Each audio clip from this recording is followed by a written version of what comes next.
কাঠফাটা রোদে হাঁসফাঁস অবস্থা।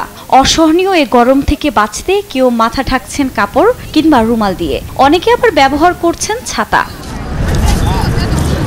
গেল কয়েকদিন ধরেই তাপমাত্রার পারদ ঊর্ধ্বমুখী, এতে বিপর্যস্ত ভারতের উত্তরাঞ্চলীয় বিভিন্ন রাজ্যের জনজীবন। বুধবার নয়াদিল্লির তাপমাত্রার পারদ গিয়ে ঠেকেছে ৪৫ ডিগ্রি সেলসিয়াসে, যা ৪৭ ডিগ্রি ছাড়ানোর আশঙ্কা করছেন সংশ্লিষ্ট কর্তৃপক্ষ। এ অবস্থায় স্থানীয়দের ঘরের বাইরে বের না হওয়ার পরামর্শ দেওয়া হয়েছে। পাশাপাশি উত্তরাঞ্চলীয় বেশ কয়েকটি রাজ্যে ৫ দিনের রেড অ্যালার্টও জারি করা হয়েছে। Yes, absolutely.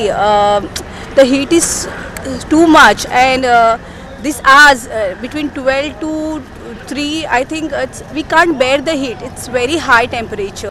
একদিকে গরম, অন্যদিকে তীব্র পানির সংকটে নাকাল নয়াদিল্লিবাসী। প্রচণ্ড তাপে জলাশয়গুলো শুকিয়ে যাওয়ায় বিবেকানন্দ বস্তি এলাকায় নেই খাবারের পানীয়।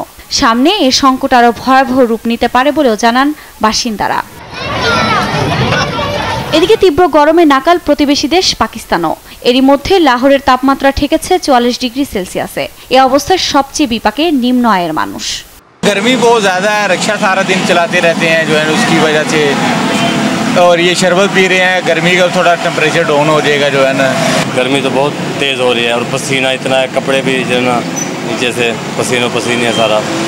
সামনের দিনগুলোতে পাকিস্তানের বিভিন্ন শহরের তাপমাত্রা ৪৬ ডিগ্রি ছাড়াতে পারে বলে আশঙ্কা করছেন আবহাওয়া বিভাগ। এ অবস্থায় দক্ষিণ পাঞ্জাব এবং সিন্ধুর কিছু অঞ্চলে সতর্কতা জারি করা হয়েছে।